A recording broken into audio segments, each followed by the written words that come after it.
Alright guys, as of doing this review, it's a Sunday evening. Scotland's weather is currently trying to murder motorists for no adequately explained reason, as usual. And I, for better or worse, have been drinking. So you know what that means? Time to review a shitty modern horror film starring a Mexican ghost. And do you know what that means? That's right, frequent unnecessary Mexican border jokes. Hey, I'm just saying a border wall is a bit fucking useless when the Mexicans can walk straight through it. Anyways, you know what I hate? No, not Mexicans. I don't hate them. If it wasn't for them, I wouldn't have years of happy Twitter memories to look back on whenever junkies OD in the hallway outside my flat. No, what I hate is universe movies. Remember when Harry Potter decided it was going to split the last book into two movies, and then every other teen wankfest decided to play follow the leader and prolong our agony in such an exploitative manner I thought I was in a findom relationship with Kristen Stewart? Well, now that Marvel, and to a lesser extent DC, because quite frankly, who the hell knows what the fuck they're doing, have established their cinematic universes, the natural conclusion was for modern horror cinema to follow suit. Gone are the days when Friday the 13th Part 3 was followed up by Friday the 13th Part 4. Nowadays, if I were to watch a Friday movie, I could look forward to a spin-off movie explaining the origins of Crazy Ralph's bicycle and how it's actually haunted or something. As of this recording, the third Conjuring movie has hit cinemas, and all I can think of is that this would all have been over by now if this were the 80s and movie studios weren't inclined to give every element of their films their own separate backstories. But we all know why this happens. You motherfuckers keep giving them your money. Seriously, what the fuck is wrong with you? Who the hell went to see The Nun? Give me your addresses. I'll kill you myself. Are you going to see The Conjuring 3? God damn it, Ralph, get out of here. Go on, get. Leave people alone. You are the ruination of cinema. Oh, shut up, Ralph. At the very least, The Curse of La Llorona shows that they're running thin on ideas. At least Annabelle and The Nun represented original things that actually appeared in the main Conjuring series. La Llorona is a real-life Mexican urban legend that some hack wrote a screenplay about. James Wan jizzed his keks upon reading and then slapped a Conjuring sticker on. This is cultural appropriation. Where are the Twitter goons when you need them? I decided to write this while smashed off my arse because quite frankly I could tell you what happens in these movies with my eyes closed and my girlfriend bitching at me about the suspiciously dead prostitute smell coming from the boot of my car. Want me to tell you? Here goes.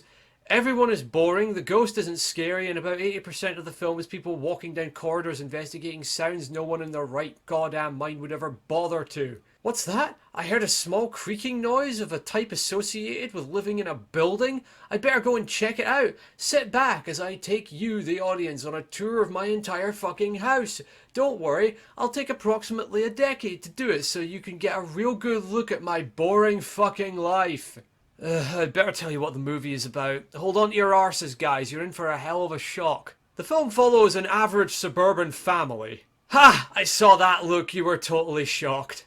Okay, to be fair, the father is dead because that's what happens when you're a police officer in Los Angeles. Unless you're John Spartan and you got frozen and thawed out in the year 2021, in which case you will pray for death. Even kids with chicken pox love hot dogs. I love hot dogs. The dogs kids love to buy. So anyways, the mother of the family, Anna, is a caseworker who visits a crazy Mexican woman on a child welfare check. She makes the police officer wait outside, which always works out well, only to find that she's locked both her sons in a closet with eyes painted all over it. Anna is attacked by the woman, as was predicted by anyone with basic pattern recognition abilities. She is arrested, the children are placed in the care of state child protective services, and then La Llorona shows up and drowns them both, thereby saving them from years of government bureaucracy and foster care abuse. For some reason, the local police invite Anna to the crime scene, and even more perplexingly, she invites her fucking kids, one of whom goes walkabouts and comes into contact with the weeping woman, thereby contracting the curse. What is this horrifying curse, you might ask? Well, she jumps out and yells boo a lot. That's basically it. Utilize those aforementioned pattern recognition skills, people. You saw The Conjuring? Well, it's basically that, but Mexican. Hey, don't blame me. You voted for Biden. Okay, I'm kidding. Nobody voted for Biden. But I'll say this for the Conjuring movies. They're at least interesting in that they have real-life events to back them up. If by real-life events you mean the extent of the Warrens' involvement in the Enfield poltergeist case was that they apparently showed up once and didn't really do anything. What I'm trying to tell you is that there's not much to tell you here. I'm kind of sobering up now, and I'm wondering why I'm even bothering to review this. I'm a little embarrassed, if I'm honest. I've got way more interesting things to review, and I decided to choose this, and I think it might be because my girlfriend hid all the sharp objects, and this was the only form of self-harm I had access to. I'm having a bad night, okay? I live in Scotland. Leave me alone. Anyways, this movie sucks. There's very little reason for it to be set in the 70s other than its tenuous relationship to the Conjuring universe. Very little is made of the fact that the family patriarch is dead. I'm guessing the intention was to make Raymond Cruz's character Raphael into a surrogate father figure for the kids later in the movie, but they don't really make a big thing out of it. He just kind of exists, and so does everyone else. Raphael himself has his moments, but pretty much every character in this movie is boring as hell and exudes almost no personality whatsoever. Thus, my fuck supply is at somewhat of a deficit, especially when the kids are some of the dumbest you will see in the genre. Stuffed toy lying out on the doorstep?